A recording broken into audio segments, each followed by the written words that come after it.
Guys first Instagram video చూడండి, తర్వాత దీనికి వచ్చిన ఫన్నీ కామెంట్స్ చదువుదాం. అంబులెన్స్ సెంటర్ వైట్ ఏమా ambulance centre white ambulance centre white వద్దురా బేటా మా ముద్దురాజులతో ఫైట్.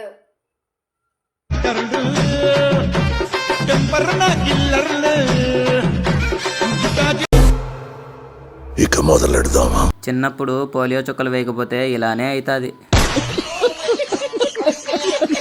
నువ్వు బాయా గర్లా అసలు? ఏం మాట్లాడతాడు నువ్వు? రైటు లెఫ్ట్, నువ్వు స్కూల్కి పో ఫస్ట్. వేసేసాడు, బాగా వేసేసాడు. Action over action. అవును, మేము ముదిరాజే, కానీ దీనికి మాకు ఎలాంటి సంబంధం లేదు. నరాలక్క 2. ఇలాంటి చాలా ఉన్నాయి, ఇంకా దాచాం.